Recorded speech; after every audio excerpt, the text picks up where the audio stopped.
자, 이번 시간에는 역함수를 하겠습니다. 역함수. 자, 역함수는 뭐냐면 정역 x가 있습니다. 이렇게. 그리고 공역 y가 있어요. 그럼 이게 x에서의 y로의 함수를 f라고 놓게 되면 정의 원수 x는 y의 원수 y에 이렇게 x는 y에 이렇게 대응이 됩니다. 이렇게. 그런데 여기가 이렇게 대응이 될 때 반대로 이렇게 거꾸로 대응되는 거예요. 즉 공역이 뭐가 된다? 정역이 되고 정역이 뭐가 된다? 공역이 되는 형태입니다. 그거를 바로 역함수라고 정의를 합니다. 알겠습니까? 그래서 역함수가 정의가 이렇게 된 거예요. 봐. f에 역함수를 해서 어떤 값을 y를 대입을 했더니 뭐가 나왔다? x가 나왔다. 이런 원리예요. 알겠죠? 그러면 윗건이 이렇게 된 거죠. 윗건은 y는 뭐가 된 거예요? fx죠. x를 넣어서 y 값 나온 거니까. 알겠어요? 그래서 이 둘은 어떻다? 같다라는 소리입니다. 이게 바로 역함수의 정의가 됩니다. 자, 모양 잘 보세요. 요거 x하고 y가 있어요. x, y가 있어요. x, y가 어떻다? 자리를 바꿔요. x 자리를 바꿔. 그런데 어떻게 해준다? 여기다가 역함수 표시고 요거 인버스라고 그러는데 요거 끝이 함수예요. 됐어요? 자, 이런 조건이 되려고 그러면 여러분은 기억할 거 정역에서 함수가 되려면 우선 뭐가 되냐면 all one이라고 했어요. 여기에는 모든 원소는 다 써야 되고 한 발만 써야 돼요. 근데 여기서 쏠 때 봐봐. 얘가 쏘고서 남게 되면 얘가 안 쏘는 놈 있겠죠. 그럼 함수가 안 되잖아요. 그렇죠? 그래서 역함수가 존재하려면 이게 중요한데 이게 조건이에요. 조건. 바로 1대1 대응만 됩니다. 1대 함수도 안 돼요. 1대1 대응에서만 역함수는 어떻다? 존재하는 거예요. 알겠죠? 꼭 기억하자. 역함수가 존재를 어떻게 한다고? 1대1 대응에서만 존재한다. 이렇게. 자, 두 번째 볼까요? 두 번째. 이건 1번 정한 거고. 두 번째는 역함수 구하기가 있어요. 역함수 구하기. 어렵지 않습니다. 역함수 구하기도. 자, 뭐냐면 예를 들어서 y는 2x 플러스 1이 있다고 해요. 이거 한번 역함수를 구해보래. 그럼 어떻게 한다? 우리가 x, y가 바꿨기 때문에 이거는 뭐냐면 y는 x 대칭이 돼요. x, y 잘 바꾸면 x, y는 x 대칭을 했으니까. 그로 요것도 역함수 구하려면 첫 번째가 x, y 자리를 바꿔요. 그러면 x는 2y 플러스 1이 돼서 y에 관한 식을 다시 만들면 2분의 x 빼기 2분의 1이 나와버려요. 그게 이거에 뭐가 된다? 역함수다라는 소리입니다. 자, 세 번째. 역함수의 성질을 가보자. 역함수의 성질. 자, 성질. 자, 첫 번째 성질은 뭐냐면, 아까 첫 번째 배웠던 거, y가 fx라고 될 때 정의가 뭐였죠? x, y가 자리를 바꾼다고 했죠? 그 대신에 뭐가 붙는다? 역함수가 붙는다. 요거입니다. 요거 활용 엄청나게 많이 나오니까 꼭 좀 알아두고. 자, 두 번째. f랑 뭐가랑 f의 역함. 아니면 f의 역함이랑 그 다음에 f 자기 자신과 하면 뭐가 나온다? 예, 항등함수입니다. 항등함수. 이 y 항등함수 기억나시죠? 항등함수 뭐 어떤 뜻이냐면 이거예요. 보세요. 예를 들어서 f 역함이랑 f가 나왔어. 요게 x예요. 이렇게. 그럼 요거는 f 역함에 fx가 되죠. 이렇게. 근데 fx는 뭐라고 쓸 수 있어? 다시 예, y라고 쓸 수 있죠. 이렇게 fx y라고 쓰니까. 그러면 보자. 요 장소에서 f에 y를 하면 반대로 쏘는 거잖아. 뭐가 나오겠어? x가 나오죠. 그래서 이거 답은 얼마다? x가 나옵니다. 그럼 어떤 함수 x를 넣었는데 x가 나왔다. 무슨 함수다? 항등함수다. 이렇게 된다는 소리예요. 알겠죠? 자기 자신과 뭐하고 역함을 합성하면 뭐가 나온다? 항등함수가 나온다. 세 번째. f에 역함이 있는데 다시 역함하면 뭐가 된다? 똑같습니다. 여집합기랑 비슷해요. 이것도 여집합에 여집합 뭐가 나왔어? 자기 자신이었죠? 똑같습니다. 역함수는 뭐가 나온다? 자기 자신이다. 이런 원리예요.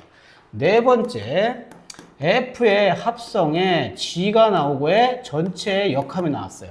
이거 조심 좀 하세요. D서부터 나옵니다. g 역함, 합성, f 역함입니다. 꼭 좀 기억하기. 됐습니까? 자, 이제 문제를 풀고 끝을 낼게요. 자, 첫 번째는 어떤 게 나오냐면 이런 거 먼저 문제 하나 풀어볼게요. 자, fx가 이렇게 주어져 있어요. fx가 2x가 주어져 있고 또 하나는 2에 1-k에 x 플러스 2k가 주어져 있어요. 단 x는 얘는 1 이상, x는 1보다 작다라고 주어졌습니다. 이렇게. 그 상태에서 이게 뭐가 되어 있냐면 역함수가 존재한다고 한 거예요. 그럼 니나 깨올라야 돼. 역함수가 존재한다. 뭐가 떠올라야 돼? 예, 1대1 대응입니다. 이거 까먹으면 안 돼. 1대1 대응이 꼭 돼야 됩니다. 그러면 여기 있는 기울기가 2라는 소리는 이게 증가함수가 돼요. 어디를 기준으로 꺾이게 된다? x는 1에서 꺾이게 돼. 그러니까 여기가 x는 1이에요. 그럼 이거의 그래프와 아래 그래프가 맞는지 확인해 보려면 여기다 2를 넣어보면 돼요. 1 넣으면 얼마 나와? 2 나오죠? 여기다 1 넣어보세요. 뭐 나와요? 여기도 1 나오죠. 그렇죠? 여기 1 넣게 되면 마이너스 2k 플러스 2k 없어지고 2 곱하기 1이니까 2 나옵니다. 그래서 이 점에서 똑같이 만나요. 알겠습니까? 그러면 얘가 기울기가 플러스니까 아래쪽 그래프도 어떻게 해야 돼? 역시 플러스로 올라가야 돼요. 얘가 꺾이는 순간 뭐가 돼버려? 1대1 대응이 안 돼버려요. 알았죠? 그러니까 하나가 기울기가 플러스면 계속 플러스 기울어. 하나가 마이너스면 또 하나 마이너스가 된다는 소리예요. 그래서 두 개의 기울기 곱하면 항상 플러스, 양수가 돼야 한다. 그 원리입니다. 그래서 여기서는 기울기가 요 자리지, 요 자리. 자, 여기가 바로 기울기 자리잖아요. 그렇죠? 그러니까 2의 1-k가 어떻다? 0보다 커야 한다는 소리예요. 그래서 k는 얼마다? 1보다 작다. 이렇게 푼다는 소리입니다. 마지막 하나 더. 자, 마지막 하나 더 보면 이걸 풀 거예요. 어떤 거냐면, 자, fx가 이렇게 되어 있어요. 자, 3x 플러스 1이래요. 3x 플러스 10 이렇게 주어졌어요. 3x 플러스 10. 예제입니다. 두 번째 거. 자, 그럼 요거의 그래프에 대해서 이거의 역함수가 f 역함수가 있을 겁니다. 그렇죠? 그러면 fx랑 f의 역함수가 어떻다? 만나는 점이 있다라는 소리예요. 만나는 점. 오케이, 만나는 점. 그 만나는 점을 p라고 잡아요. p라고. 그랬을 때 원점 O하고 P 사이의 거리가 얼마냐는 뜻이에요. 자, 그림을 그려보면 이걸 물어본 거야. 자, 기울기가 이거 10이, 이거 y좌편 10이니까 이렇게 올라가, 이렇게. 알았죠? 그러면 선생님이 원래 함수랑 역함수는 무슨 대칭이다? y는 x 대칭이에요. y는 x 대칭. 이렇게. 됐어요? 그러니까 여기에서 똑같이 이렇게 간다는 소리입니다. 요게 바로 f 역함수고요. 요게 f가 되는 거예요. 그때 만나는 요점을 뭐라고 잡은 거다? 예, 요 놈이 바로 p입니다. p. 요게 p점이에요. 됐습니까? 여기가 바로 뭐가 되겠어? 1.5가 되는 거예요. 바로 요 길이 구하라는 소리입니다. 그럼 우리가 얘를 구하고 원래 f를 구하고 f 역함수 구할 수 있습니다. 그렇죠? x, y 자리 바꾸고 y 괄식 만들면 이거 구할 수가 있어요. 근데 이게 되게 비효율적이에요. 그러니까 이렇게 안 구하고 어떻게 해준다? 이 만나는 이 점은 y는 x라는 이거하고도 만납니다.